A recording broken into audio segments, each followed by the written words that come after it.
AP రాజధాని అమరావతి చట్టబద్ధత బిల్లుకు లోక్సభ ఆమోదం కూడా తెలపడం జరిగింది. రేపు రాజ్యసభ ముందు కూడా వచ్చేటువంటి అవకాశం కనిపిస్తుంది. ప్రస్తుతం మనతో పాటు ఎంపీ కేసీఆర్ చిన్ని గారు ఉన్నారు. వారిని అడిగి తెలుసుకుందాం. సార్, ఇప్పటికే లోక్సభలో కూడా ఆమోదం తెలిపే దాదాపు 2 గంటల పాటు చర్చ జరిగింది. వైసీపీ కూడా వాకౌట్ చేసినటువంటి పరిస్థితి నెలకొంది. ఏం చెప్తారు సార్?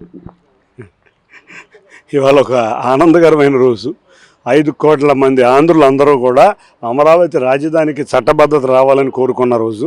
ఇవాళ లోక్సభలో అన్నిటికన్నా ఆశ్చర్యకరమైన విషయం ఏంటంటే దేశంలో ఉన్న అన్ని పార్టీలు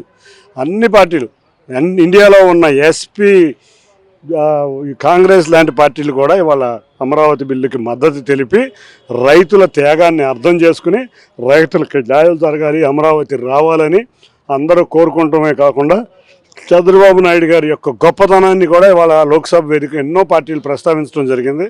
ఇటువంటి రోజు ఒక చరిత్రహీన పార్టీ, అంటే చరిత్ర లేని పార్టీ, ఒక జగన్ రెడ్డి పార్టీ ఒకటే ఇవాళ అమరావతిని వ్యతిరేకించడం, వాకౌట్ చేయడం చాలా దౌర్భాగ్యకరమైన పరిస్థితి. దీన్ని బట్టి చూస్తే ఈ జగన్ రెడ్డి పరిస్థితి ఎట్లా ఉందో నాకైతే అర్థం కావట్లేదు.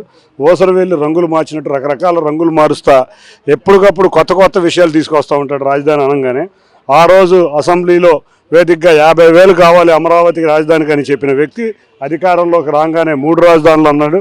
మళ్ళీ అధికారం కోల్పోగానే మళ్ళీ విజయవాడ గుంటూరు అన్నాడు. ఇవాళ చూస్తే మచిలీపట్నం విజయవాడ గుంటూరు అంట. అసలు ఇతనికి అర్థమవుతుందా లేదా? ఇవాళ నోటిఫై అయిన ప్రాంతమే సిఆర్డిఏ, అంటే అది మచిలీపట్నం బోర్డర్ నుంచి మొదలై గుంటూరు పట్టణంతో సహా కలిపి సిఆర్డిఏ రీజన్లో అమరావతి రాజధాని ఉండబోతుంది. ఈ అమరావతి రాజధాని అత్యంత ఆధునికమైన, అత్యంత అందమైన నగరంగా ఉండబోతుంది. దేశం మొత్తం గర్వంగా చెప్పుకునే విధంగా ప్రపంచంలో అత్యుత్తమ నగరాల్లో ఒకటి అమరావతి కాబోతుంది.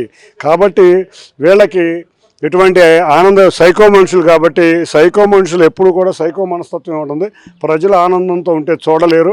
కాబట్టి ప్రజలు ఎప్పుడు బాధల్లో ఉండాలి. ఈ బిల్లు కనుక చెల్లకపోతే వాళ్ళకి ఆనందం అవుతుంది. కాబట్టి బిల్లుని వీళ్ళు వ్యతిరేకించడం జరిగింది. ముఖ్యంగా బిల్లు సంబంధించిన అంశాలు ఆ లోక్సభకి వచ్చే కంటే ముందు జగన్మోహన్ రెడ్డి మీడియా సమావేశం కూడా ఏర్పాటు చేయడం జరిగింది. అని కొన్ని అంశాలు కూడా ప్రస్తావించారు. అంటే ఖచ్చితంగా మార్పులు చేర్పులు ఉండేటువంటి అవకాశాలు ఉన్నాయి, ఖచ్చితంగా నేను వస్తే మార్చే పరిస్థితి ఉందని చెప్పేసి కూడా వారు చెప్తున్నారు. అలాంటిది ఏముంటుందో పార్లమెంట్లో ఒక్కసారి పాస్ అయిన బిల్లుకి స్టేట్ అసెంబ్లీ ఏదన్నా చేయగలదా? ఆ మాత్రం పరిజ్ఞానం కూడా ఉండట్లేదా? నిజంగా చాలా దౌర్భాగ్యం. ఇవాళ దేశంలో ఎన్డీఏ డబుల్ ఇంజిన్ సర్కార్ బ్రహ్మాండంగా పనిచేస్తుంది. ఈ డబుల్ ఇంజిన్ సర్కార్ ఆధ్వర్యంలో ఇవాళ బిల్లు పాస్ అయింది. ఇవాళ గౌరవ ముఖ్యమంత్రి వర్యులు, గౌరవ పవన్ కళ్యాణ్ గారు, గౌరవ మోడీ గారు వల్ల ఇవాళ మాకు అమరావతి రాజధానికి చట్టబద్ధత జరిగింది. ఎలక్షన్ ప్రచారంలో భాగంగా ఈ ముగ్గురు ఆంధ్రప్రదేశ్లో అమరావతిలో రాజధాని ఉంటుందని హామీ ఇచ్చి ఇవాళ చట్టబద్ధత కల్పించారు. కాబట్టి కేంద్ర ప్రభుత్వ ఆధీనంలో ఇవాళ జరిగిన బిల్లుకి వాళ్ళు అటెండ్ అవ్వకపోవటం వల్ల వచ్చే 30 సంవత్సరాల్లో వైసీపీ అధికారంలోకి వచ్చే పరిస్థితి లేదు. మొన్నే జగన్ రెడ్డి 3 రాజధానులు అంటే 11 రెడ్డిని చేశారు ఆంధ్రప్రదేశ్ ప్రజలు. ఇవాళ పార్లమెంట్లో రాపోవడం వల్ల జీరో రెడ్డిగా తయారవబోతున్నాడు. తప్పకుండా ఈ జీరో రెడ్డి వల్ల ఆంధ్రప్రదేశ్కి భారీ నష్టం మనం చూసాం. ఆల్రెడీ 5 సంవత్సరాలు అనుభవించామని ప్రజలు అందరూ అనుకుంటున్నారు. ఈ 2 సంవత్సరాల నుంచి చాలా అభివృద్ధిలోకి ముందుకు వెళ్తున్నామని అనుకుంటున్నారు. కాబట్టి ఈ 11 రెడ్డి అనేవాడు అధికారంలోకి రావడం కల ఇట్లాగే కళ్ళగంటనే ఉంటాడు. పార్లమెంట్లో పాస్ అయిన బిల్లు మళ్ళీ పార్లమెంట్కి వస్తేనే నోటిఫికేషన్ కనుక అంశం కూడా ప్రస్తావించారు. దేశంలో అతిపెద్ద స్కామ్గా అమరావతి క్యాపిటల్ కాబోతుందనే అంశాన్ని కూడా చాలా స్కాములు చేసే వ్యక్తులకి అన్ని స్కాములుగానే కనపడతా ఉంటాయి. మరి ఆయన ఇదే విధంగా చెప్పి ఆయన ప్రభుత్వం అధికారంలోకి వచ్చినాక ఏం చేశాడు? 5 సంవత్సరాలు నిద్రపోయాడా? కుంభకర్ణుడిలాగా. స్కామ్ అంటే మనం నిరూపించాలి కదా. ఏ రోజు నిరూపించలేకపోయాడు. ఏ రోజు కూడా ఎక్కడా కూడా భూములు ఇదవలా.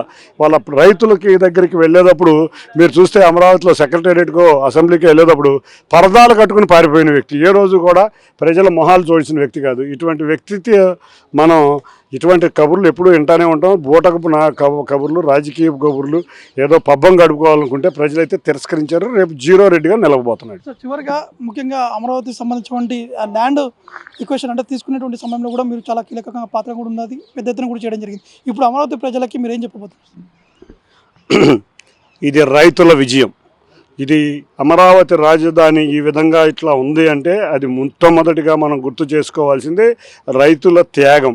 రైతుల త్యాగంతో 34,000 ఎకరాలు ప్రభుత్వానికి ఇచ్చినా కూడా ప్రభుత్వం మారినాక అమరావతిని వ్యతిరేకించే ప్రభుత్వం అధికారంలోకి వచ్చినప్పుడు ఉద్యమ రూపంలో అమరావతిని ముందుకు తీసుకెళ్లిన చరిత్ర అమరావతి ప్రాంత రైతులది, ప్రజలది. వాళ్ళందరూ కూడా, అంతేకాదు ఆంధ్రప్రదేశ్ ప్రజలది. వాళ్ళందరూ కూడా ఎన్ని ఇబ్బందులు వచ్చినా మహిళలని నానా రకాలుగా దారుణంగా హింసించి వినరాని మాటలు విన్నా కూడా ధైర్యంగా ముందుకెళ్ళి వాళ్ళ అమరావతిని సిద్ధించుకోవటంలో 1635 రోజులు చేసిన రైతులది ముందు పాత్ర. ఇక రెండవ పాత్ర గౌరవ ముఖ్యమంత్రి నారా చంద్రబాబు నాయుడు గారిది. ఆయన ప్రతి నిత్యం అమరావతి రైతులకు అన్యాయం జరగకూడదు, ఆంధ్రప్రదేశ్కి చక్కటి ఆర్థిక రాజధాని ఉండాలనే విధంగా అమరావతిని ముందుకు తీసుకెళ్లారు. ఇక పవన్ కళ్యాణ్ గారు, ఆయన కూడా ఎలక్షన్ 2 సంవత్సరాల ముందు నుంచి కూడా అమరావతిలో రాజధాని ఉండాలి, మన రాష్ట్రానికి మంచి రాజధాని ఉండాలి అని వారి కృషి, వీళ్ళ ముగ్గురి కృషితో వచ్చిన అమరావతి ఇవాళ నరేంద్ర మోడీ గారి సహకారంతో ఇవాళ ఎన్డీఏ ఇచ్చిన హామీ మేరకు, డబుల్ ఇంజిన్ సర్కార్ ఇచ్చిన హామీ మేరకు చక్కటి అమరావతి చట్టబద్ధత కలగబోతుంది. బట్ ఇది మొత్తానికి అందరి కృషి వల్లనే ఈ యొక్క అమరావతి చట్టబద్ధత బిల్లు కూడా లోక్సభలో కూడా పాస్ అయిందని చెప్పేసి కూడా కేసినేని చిన్ని కూడా చెప్పడం జరుగుతుంది. కెమెరామాన్ హరీష్తో నవీన్, NTN టీవీ, న్యూఢిల్లీ నుండి.